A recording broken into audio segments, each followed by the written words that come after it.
Welcome to round 4 of the Parenting Roundabout podcast for the week of January 24th. I'm Catherine Alecko, and I'm here with Terry Morrow.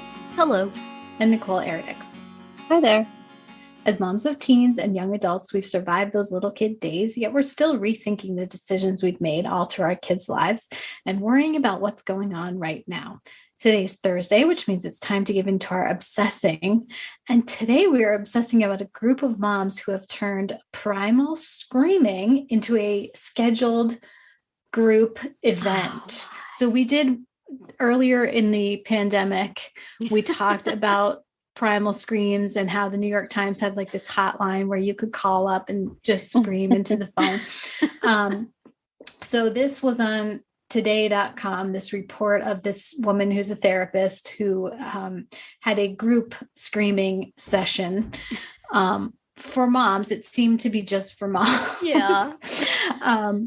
And where they gathered in a field, which it said like would muffle the noise, which feels to me like it would just amplify. Oh.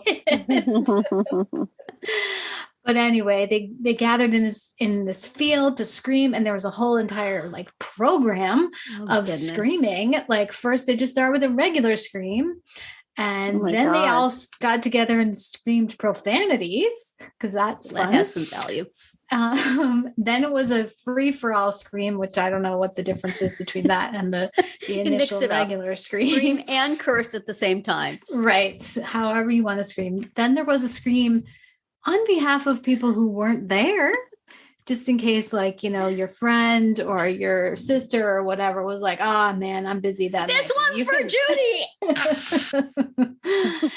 And then finally there was a screaming contest, which does seem to be counter to the, you know, whole feeling of it. Like you're not there to try to be better than somebody else, right? You're there to feel better. Although, man, if they had competitive screaming in the Olympics, I'd watch that.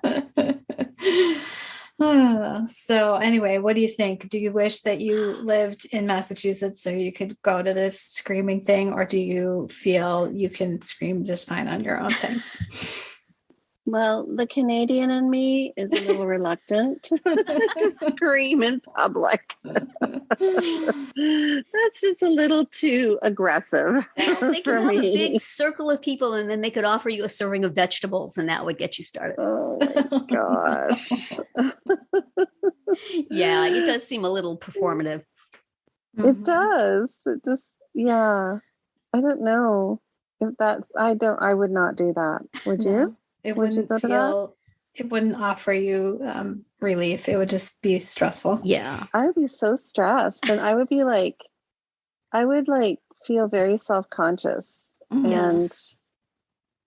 And yeah, it would be overwhelming to hear people scream. Yeah, it would bother me to hear other people scream. And also I would be like, they're screaming louder than me. I've got to scream louder. Am I not screaming good enough? Oh, I said the wrong profanity. Nobody was going to say that one. Oh no, now they're judging me. Yeah, that's why I don't understand why they have a contest. Like, that's right.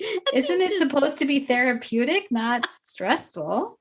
Yeah. And also, therapeutic wise, I think screaming is a spontaneous activity.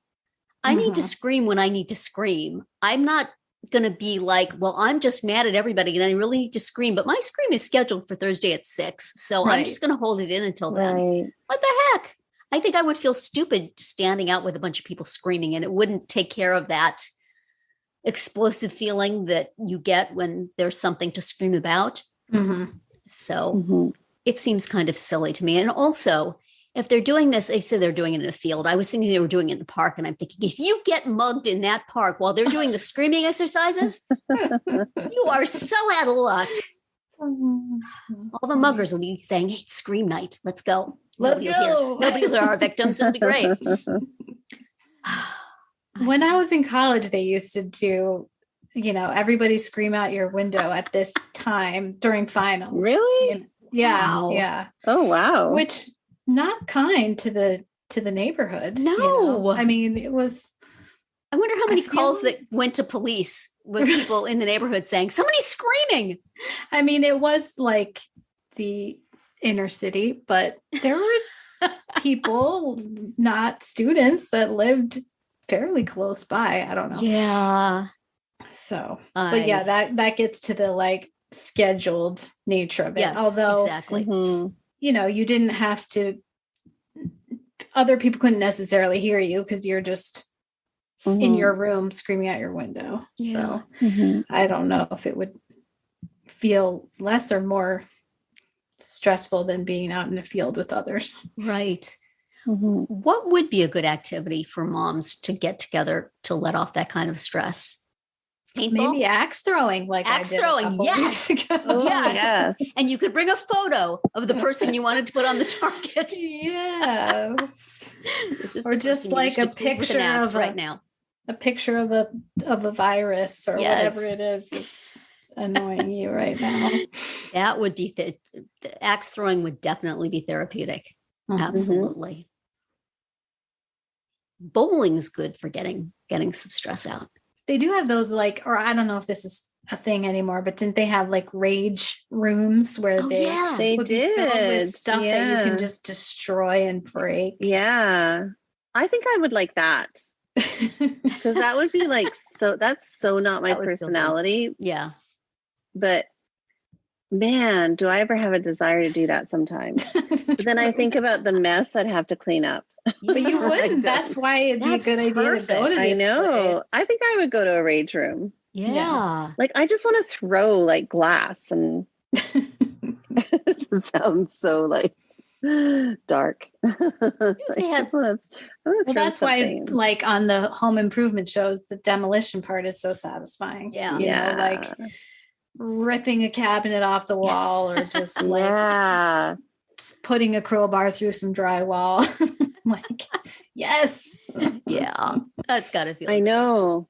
Or do you ever watch those reels where it's like a big crushing machine and you watch them put items into this machine and it crushes it and you're like David wow, Letterman. Yeah, I was just thinking about that. It's crushing things with the steamroller, right? With the hydraulic press. Oh, that's what it was. Yeah.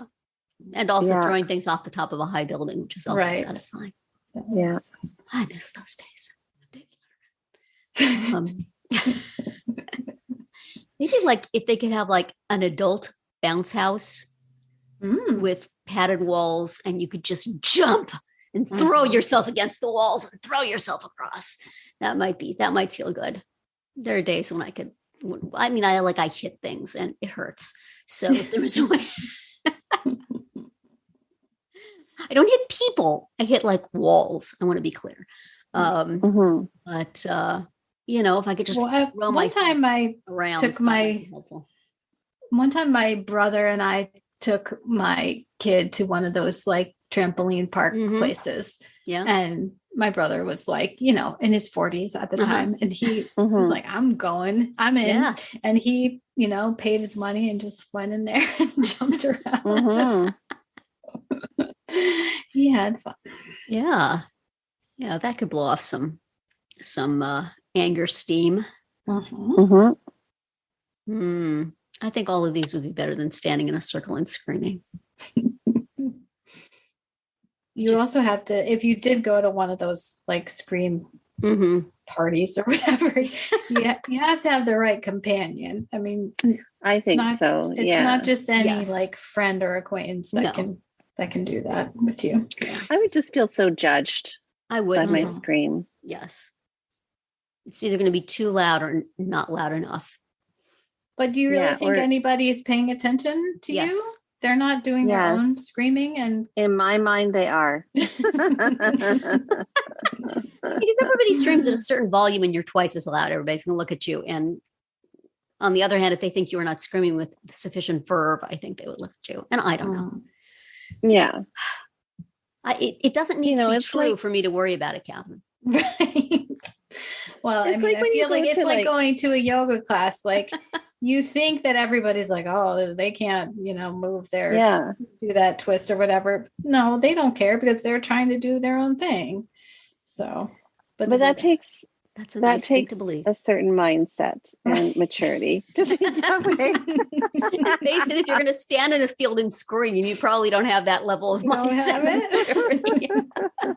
That sounds like a good idea to you. I just got to scream. Let me find a bunch of people to go do it with. Right. All right. No. Well, no. I think the time sort of like prescriptive and planned nature of it is exactly part of what makes it seem odd. Exactly. You know, like it's one thing if you're with a bunch of friends and you're like, oh, I just want to scream, and you go scream somewhere. Yes, but if it's like, okay, everybody, when I blow this whistle, start screaming. Yes. And it's theater. Yes. Mm. Yeah. Well, we hear you screaming, please stop this podcast. Can we hear it? Thanks, Terry, for that outro. I was looking for I was looking for a way to dovetail into just start screaming, and then everybody would just like and everyone turn off, quickly hit that stop. Moving along. Yeah, we'll come back tomorrow. Maybe they'll be feeling better. Exactly. Well, that's it for today's round 4. Tune in tomorrow when we'll share our roundabout roundup of things we've been using or enjoying lately that we think deserve a shout out. Find all our episodes at parentingroundabout.com and talk back in the comments there, on our Facebook page, or on Twitter, where you will find us at Roundabout Chat.